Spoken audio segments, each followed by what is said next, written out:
আসসালামু আলাইকুম everyone, welcome to back mister Ahmed one second. আজকে আমি যে বিষয়টা আলোচনা করব সেটা হচ্ছে how to use auxiliary verb.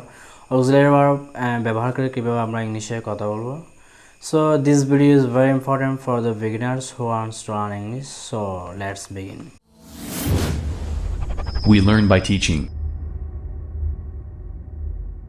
সাধারণত আমাদের সকলে জানি যে অক্সিলারি ভার্ব এম এটা ইউজ করা হয় সাধারণত আয়ের ক্ষেত্রে, আর কারোর সাথে সে ইউজ হয় না।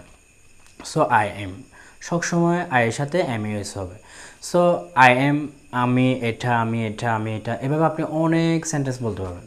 যা আপনাকে যদি কেউ কোয়েশ্চেন করে যে হোয়াট ডু ইউ ডু, আপনি কী করেন, বা হোয়াটস আর ডুইং নাওয়াডেজ, আপনি আজকাল কী করেন, বা হোয়াটস ইজ জব, আপনার পেশা কী। সো আপনি এগুলো আনসার দেওয়ার জন্য আই এম, আমি এটা করি, আমি এটা, আমি এটা, আমি এটা। সো এই ধরনের কোয়েশনটা আনসার করার জন্য আপনাকে আই দিয়ে অনেক সেন্টেন্স করতে হবে। So I hope is very simple video. So let's begin.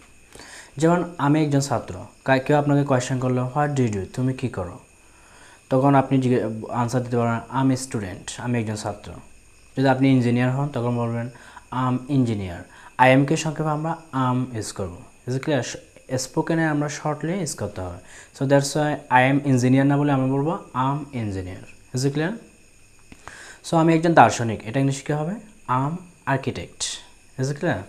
তারপর আমি একজন কবি, তাহলে বলা যায় am a poet. Is clear? তো আমি একজন সিঙ্গার, আমি একজন গায়ক, এটা ইংলিশে কী হবে? আম এ সিঙ্গার।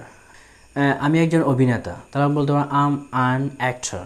যদি বলা হয় আমি একজন অভিনেত্রী, আম অ্যান অ্যাক্ট্রেস। যদি আরও আম এ বিজনেসম্যান, আমি একজন ব্যবসায়ী, তারপর আম এ ফুড সেলার, আমি একজন ফল বিক্রেতা। তো আম এ রিক্সা ফলোয়ার, আমি একজন রিক্সা চালক। Is it clear? Am a beggar, আমি একজন ভিক্ষুক। সো এই ধরনের আপনি যত ধরনের পেশা আছে আপনি সব পেশাকে আপনি তুলে ধরতে পারেন। সো এখন যদি আপনি স্ট্রাকচারটা একটু চেঞ্জ করেন, যেমন এতক্ষণ ছিল যে I am noun, is it clear, বা পেশা কোন কাজটা করি সেটা। সো এখন যদি আমরা এমটাকে আগে নিয়ে আসি তাহলে এটা হয়ে যাবে ইন্টারোগেটিভ। যেমন স্ট্রাকচারটা হচ্ছে am subject noun, is it clear? So এটা স্ট্রাকচারটা ইউজ করে আমরা অনেক সেন্টেন্স ইউজ করতে পারবো। এতক্ষণ আমি যে সেন্টেন্সগুলো বলছি এগুলোকে আমরা এখন রিপ্লেস করতে পারবো। যে আমি যদি বলি আমি কি একজন ছাত্র, তাহলে এটা ইংলিশে কী হবে? Am I a student. Is it clear? আমি কি একজন engineer, am I a engineer. আমি কি একজন অভিনেতা, এম আই অ্যান অ্যাক্টর। আমি কি একজন গায়ক, এম আই এ সিঙ্গার। আমি কি একজন ফল বিক্রেতা, am I a food seller. আমি কি একজন দিনমজুর, am I a daily labourer. কি একজন কবি, এম আই এ পয়েট। তাহলে আপনি এই সেন্টেন্সগুলো এইভাবে ইউজ করতে পারেন। Is it clear? সো এখন আমরা 2 নম্বর স্ট্রাকচারটা ইউজ করে আমরা অনেক ধরনের সেন্টেন্স করতে পারবো। সো আগে বলে নিই, সাধারণত আমাদের এম ইউজ করা হয় সাধারণত আয়ের ক্ষেত্রে, আর কখনো এমটা ইউজ করা হয় না। সো ইজ কখন আমরা ইউজ করব? ইজ হবে সাধারণত subject third person singular number হলে অবশ্যই আমরা ইউজ করতে হবে। Is it clear? যেমন সাবজেক্ট থার্ড পারসন সিঙ্গুলার, যেমন কী হতে পারে? ইট হতে পারে কোনো ব্যক্তির নাম, যেমন প্রনাউন হিসেবে হি, শি, এগুলোর পরে আমরা ইজ ব্যবহার করতে হবে। সো স্ট্রাকচারটা হচ্ছে 2 নম্বর সাবজেক্ট ইজ নাউন। এই স্ট্রাকচারটা ইউজ করে আমরা অনেক ধরনের সেন্টেন্স ইউজ করতে পারবো। যেমন সে জ্ঞানী, হি ইজ আ ওয়াইজার। সে একজন কৃষক, সে একজন কৃষক, এটা ইংলিশে আপনি কী বলবেন? হি ইজ এ ফার্মার। সে দুর্বল, হি ইজ উইক। সে জীবিত, তাহলে আপনি বলতে পারেন he is a alive, he is a alive. সে একজন doctor, he is a doctor. Is it clear? সে ভিক্ষুক, he is a beggar. Is it clear? তারপর আপনি আরও সেন্টেন্স এখানে রয়েছে, যেমন সে ভদ্রলোক, হি ইজ এ জেন্টলম্যান। তারপর সে একজন লোভী ব্যক্তি, হি ইজ এ গ্রাডি। তারপর সে নির্বোধ, হি ইজ এ ফলিশ। তারপর সে চালাক, হি ইজ এ ক্লেভার। ক্লেভার মানুষকে বলা যাবে না, হি is A wiser. Is it clear? So এটা হচ্ছে আপনি আপনার সাবজেক্ট হি ইউজ করে আপনি সে কি পেশা সেটা আপনি অনেক ধরনের নাউন ইউজ করে এটা বলতে পারেন। Is it clear?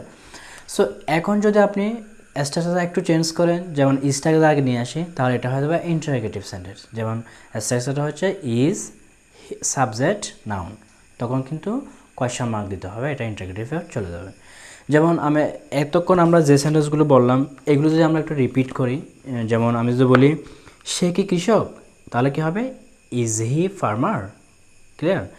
যদি বলা হয় সে কি জ্ঞানী, ইজ হি ওয়াইজার। তারপর যদি বলা হয় সে কি দুর্বল, ইজ হি সিক। তারপর যদি বলি সে কি জীবিত, ইজ হি অ্যালাইভ। তারপর যদি বলি সে কি doctor, is he a doctor. সে কি লোভী ব্যক্তি, is he a greedy man. So come to the point. So আপনি অক্সিলিয়ারি ভার্ব অর্থাৎ ইজটাকে আগে নিয়ে এসে আপনি এটাকে ইন্টারোগেটিভ মার্ক ইউজ করে অনেক সেন্টেন্স ইউজ করতে পারেন।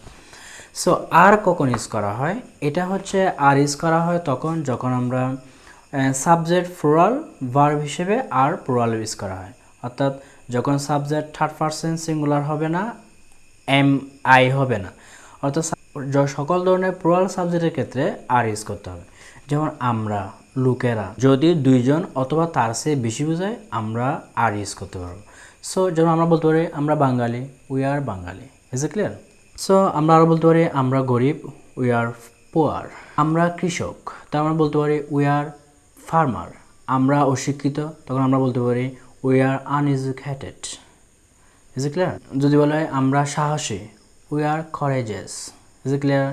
সো এখন আমরা যদি একটা স্ট্রাকচারটা একটু করে চেঞ্জ করি, যে আমরা যদি আরটাকে যদি আগে নিয়ে আসি এবং সাবজেক্টটাকে যদি আমরা মাঝখানে রাখি এবং আমরা যদি তারপর নাউনটা রাখি, এবং তাহলে আমাদের লাস্টে একটা ইন্টারোগেটিভ মার্ক আসবে, অর্থাৎ are subject noun interrogative mark, is it clear.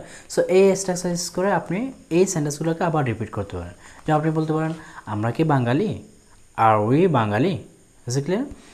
আমরা কি অশিক্ষিত, are we uneducated, is it clear. আমরা কি গরিব, আর we poor.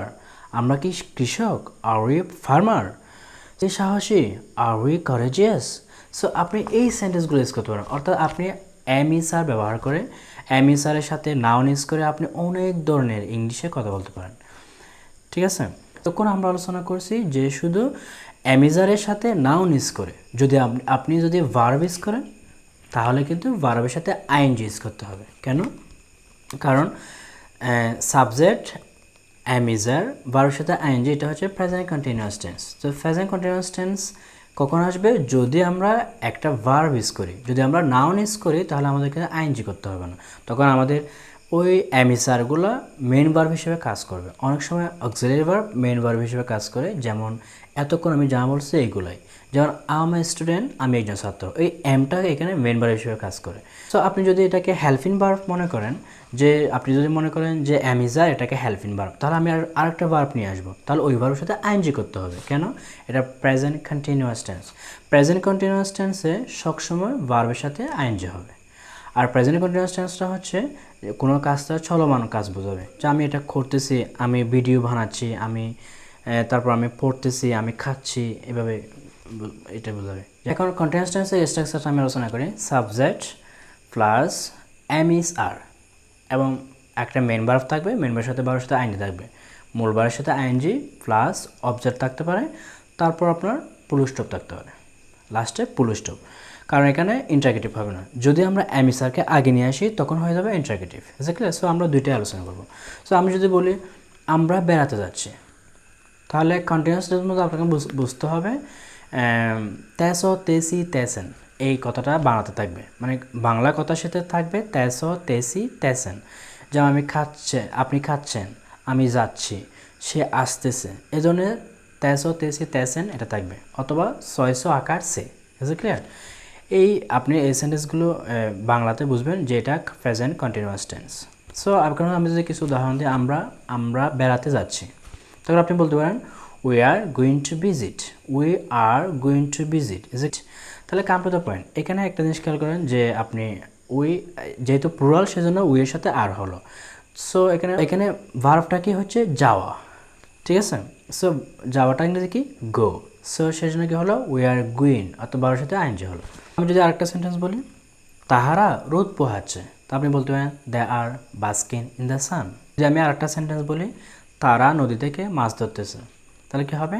They are catching fish from the river. Is it clear? যদি বলা হয় আমি আম বাগানে আম খাচ্ছি, তাহলে কি হবে we are eating mango in the mango garden. So come to the point, আপনি দেখেন উই এর সাথে আর হলো আমরা খাচ্ছি, খাওয়াটা মেন ভার্ব এখানে, সেই জন্য খাওয়ার সাথে কি হলো আইএনজি যোগ করতে হবে। উই আর ইটিং, কী খাচ্ছি, ম্যাঙ্গো আম, কোথায় খাচ্ছি, in the garden. Is it clear? So আপনি আরেকটা সেন্টেন্স বলতে পারেন, যেমন সে রিক্সা চালাচ্ছে। সো আপনি বললেন সে যখন বলবে তখন কিন্তু আর ইউজ করা যাবে না, ইজ ইট ক্লিয়ার? তখন ইউজ করতে হবে ইজ। তাহলে হি ইজ রাইডিং রিক্সা, আনন্দে নাচতেছে, তাহলে আই এর সাথে এম হবে, তখন কিন্তু আর ইজ করা যাবে না, তখন বলতে হবে আই এম বা আই এম বা am dancing with happiness. Is it clear? So আপনি এখন আপনি স্ট্রাকচার যদি একটু চেঞ্জ করেন, যে এম সারটাকে যদি আগে নিয়ে আসেন, তাহলে কিন্তু এটা ইন্টারগেটিভ মার্কে পরিণত হয়ে যাবে। যে আপনি যদি বলেন আমি কি আনন্দে নাচতেছি, তাহলে কি হবে am I dancing with happiness, এমটাকে আগে নিয়ে আসতে হবে। তো আপনি কিছুক্ষণ আগে বলছিলেন যে সেন্টেন্স, যেমন আমরা বেড়াতে যাচ্ছি। সো এটা ইন্টারগেটিভ করলে আমরা কি বেড়াতে যাচ্ছি, তাহলে কি হবে ওই আরটাকে আমরা আগে নিয়ে আসবো, are we going to visit. বুঝলেন? সো আপনি যদি বলেন তাহারা কি রোদ পোহাচ্ছে, are they basking in the sun. So আরটাকে যখন আগে নিয়ে আসবেন এটা ইন্টারগেটিভ মার্ক হয়ে যাবে। সো তাহারা কি নদী থেকে মাছ ধরতেছে, তাহলে কি হবে are they catching fish from the river. সে কি বাগানের চারপাশে ঘুরতেছে, তাহলে সে যখন আসবে ইজ ব্যবহার করতে হবে, এটা আপনাকে মাইন্ড রাখতে হবে। তাহলে is he rumbling around the garden. So I think this video is very important for the beginners who want to learn English. So watch full video, and if you inspires this video, please like, comment, share.